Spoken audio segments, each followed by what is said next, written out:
So, what happens if I disagree with a non-molestation order?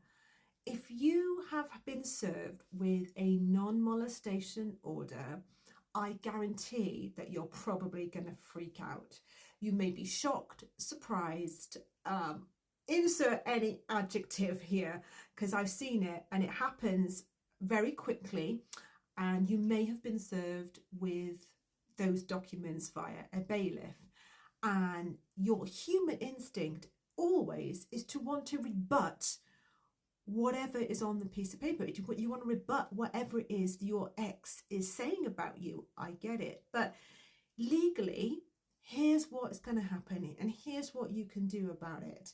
So first of all, very often there is a return hearing. So if your ex has made an emergency non-molestation order, and normally it's ex parte or without notice. Ex parte, I'm such a dinosaur.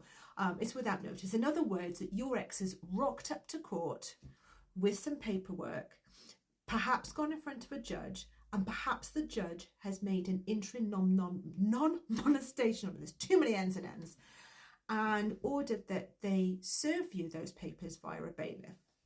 So this will probably come out of the blue. You might feel ridiculously shocked. And there's always a return hearing, and that return hearing is normally within a week. Now, in your human brain, your human response is, well, it's perfectly simple. I'll just turn up at court and I will just explain my side of the story. And when they hear my side of the story, they'll see sense and they will do X, Y, and Z and perhaps dismiss the application. Except that return hearing, weirdly, is not to go into the details to hear your side of the story.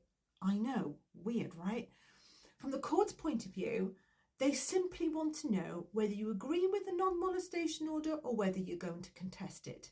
Now, your human instinct is going to want to contest it. And you might say things like, well, I didn't do X, Y, and Z, or probably a little more common, well, I may have done this, but never mind me, they've done A, B, and C. And you might feel the need to have that tit for tat mentality because you feel like you're on the back foot. So it's a natural human response. At that return hearing, you potentially have three options. Your first option is to offer an undertaking. Now, an undertaking, it's like a solemn promise to the court and to the ex. And under that promise, that undertaking, you're going to promise not to do A, B, and C. And in fact, the terms of what you're promising to do may probably mirror what's already in a non-molestation order, or would potentially be in a non-molestation order. So you may want to promise that you're not going to go into, I don't know, for example, 100 meters of the ex's property, that you're not going to badmouth the ex, that you're not going to put stuff on social media, that you're not going to harass, etc., etc. An undertaking as a promise is a promise. So it has to be given freely and it has to be accepted freely.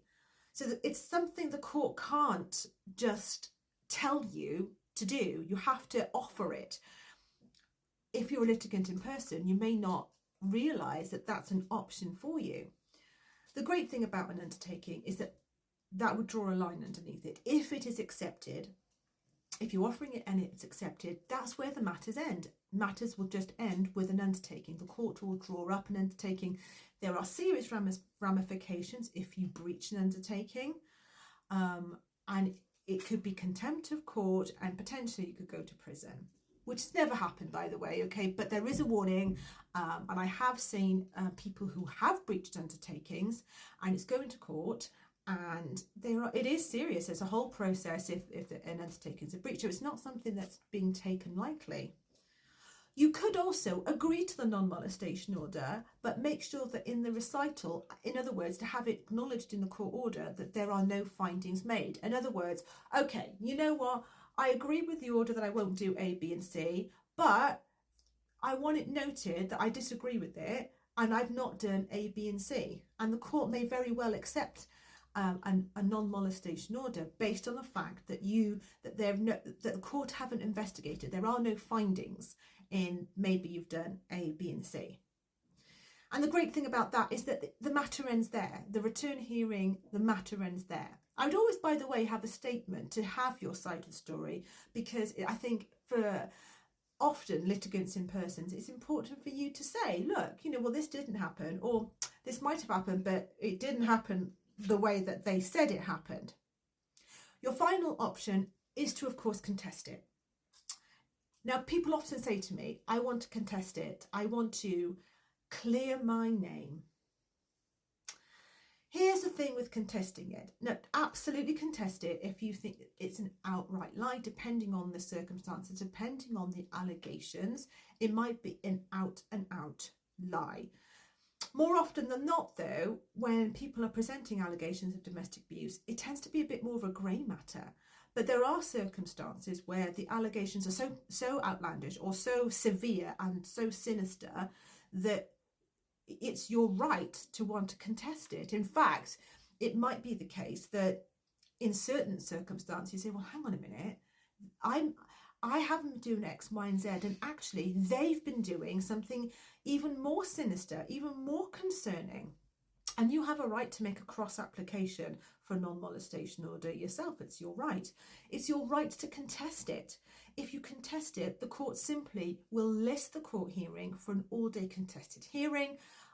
They will hear evidence. They'll properly order statements and evidence to be filed, and then they'll have it's normally a day, at least a full day out of the court timetabling, for you to be cross-examined and for you to cross-examine the ex. Now, the massive caveat, because nowadays the court won't let a litigant in person cross-examine a potential victim. I say potential because nothing is proved, and in a family court, the burden of proof is a balance of probability. So they may decide to get a QLR in if it's a contested hearing, which, by the way, I know they exist, but they are still very rare. Budgets are really tight, so it's kind of rare.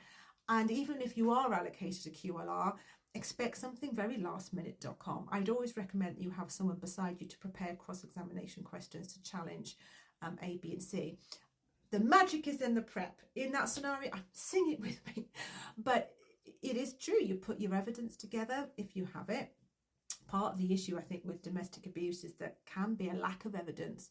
But allegations don't come out of a vacuum. So somewhere along the line, there would have been incidents leading up to that. So I'd always say prepare a statement and work with whomever you've got, whether it's a Mackenzie friend like me, or whether you are instructing barrister or solicitor to help prepare those.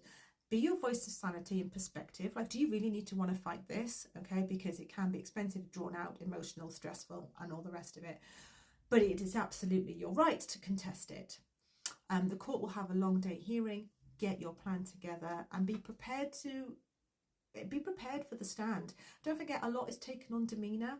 So if, for example, you are agitated, frustrated, angry, okay, you might just want to address that before you get onto the stand. Let me know in the comments below. I haven't actually, weirdly, I've not actually done that many videos about non-molestation orders. I think I'm going to do a series of videos about non-molestation. So if you've got some various questions, drop them down. What I tend to do is the most questions, get a video, because although I think that I answer what most people want to know, there is stuff obviously that I miss. I mean, I had a great question yesterday, so yeah, drop your questions down below and I will endeavour to answer them. Guys, have an amazing rest of the day and I'll check you later.